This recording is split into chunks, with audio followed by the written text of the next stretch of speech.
Good morning বন্ধুরা, মহুয়া সৎকাম চ্যানেলে তোমাদের সকলকে স্বাগত। তোমরা সকলে কেমন আছো? আমি কিন্তু ভালো আছি। তো এখন থেকে আমি আমার ব্লগটা স্টার্ট করলাম। হ্যাঁ, 8 থেকে আসি, তোমরা সকলে কিন্তু ব্লগ ভিডিও দেখতে পারো। পালং শাক করার জন্য আমি কিন্তু বড়ি ভেজে নিচ্ছি। এই দেখো, এই শাক কেটে নিয়েছি। পালং, যেহেতু আমরা আলু আর কুমড়োটা অল্প নিয়েছি কারণ শাকের পরিমাণটা অল্প, তাই চলো এবার করে নিই।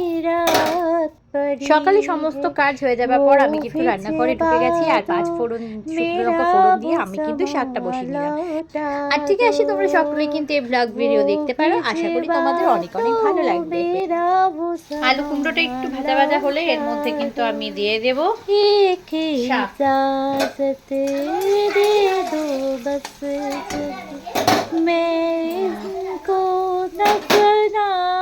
ওগুলো একটু শাকটা অ্যাড করে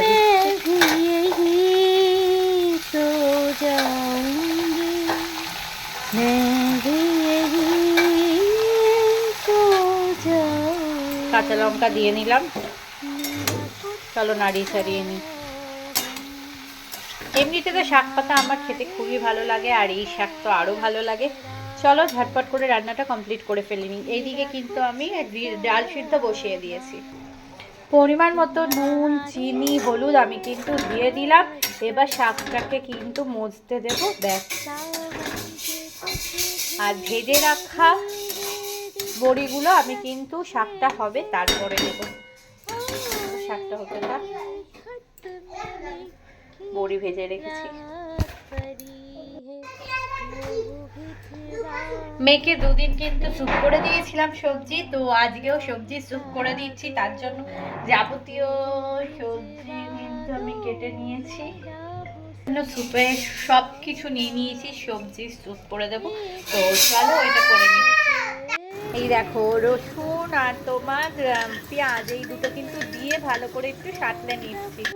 মেয়েকে দুদিন কিন্তু আমি স্যুপ খাইয়েছি, বলেছি নিচের থেকে এক আন্টি আছে, সেই আন্টি মানে ওর অর্পিতা আন্টি পাঠিয়েছে, তাই ও টপটপ করে খেয়ে নিয়েছে।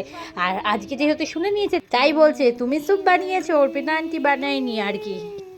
এখন কিন্তু যা সবজি কেটে নিয়েছিলাম সেইগুলো অ্যাড করে দিচ্ছি। আর এক হাতে ফোন ধরেছি বলে কিন্তু প্রবলেম হচ্ছে, একটু হেলে যাচ্ছে, কখনো কখনো কিন্তু ব্যালেন্স পাওয়া যাচ্ছে না। যাই হোক, দেখো শীতকালে সবজি দিয়ে যে কোনো কিছু বানালে কি কালারফুল হয় না, কি সুন্দর লাগছে দেখতে।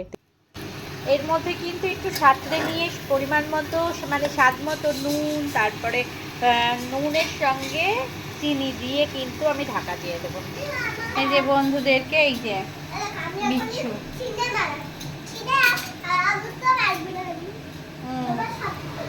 এক চামচের মতো কিন্তু, ছোট চামচ 1 চামচের মতো আদা বাটা দিলাম। তো বন্ধুরা, রোজ আমার যে ডেইলি লাইফ সেইটা কিন্তু আমি তোমাদের সঙ্গে শেয়ার করে থাকি। যদি আজকের এই ব্লগ ভিডিও তোমাদের কারো ভালো লেগে থাকে, তোমাদের কোনো উপকার হয়ে থাকে, please like, share and comment করতে ভুলবে না। Please subscribe my channel. তো দেখা হচ্ছে নেক্সট ব্লগে। আর হ্যাঁ, তোমাদের একটা কথা না বললেই না, তোমরা যদি এইভাবে আমার পাশে থাকো, আমার হাত শক্ত করে ধরে থাকো, তাহলে কিন্তু আমি একদিন আমার স্বপ্নে ঠিক পৌঁছে যাব। আর আমি কিন্তু স্যুপ কমপ্লিট করে এখানে 4 কি 5টা সিটি পড়বে, তারপরে কিন্তু নামিয়ে দেবো। আর ওইদিকে কিন্তু শাকটাও কমপ্লিট, ডাল হয়ে গেছে। চলো আজকের মতো ব্লগ আমি এইটুকুনি রাখছি। শাক কিন্তু রেডি হয়ে গেছে, বড়িগুলো আমি দিয়ে দিয়েছি। আর একটু জলটা টানালেই কমপ্লিট। এদিকে স্যুপের সিটি পড়ছে। চলো, এদিকে তো আমার রান্না কমপ্লিট হয়ে গেছে। গরম জল বসিয়ে দিয়েছি মেয়েকে স্নান করাবো বলে।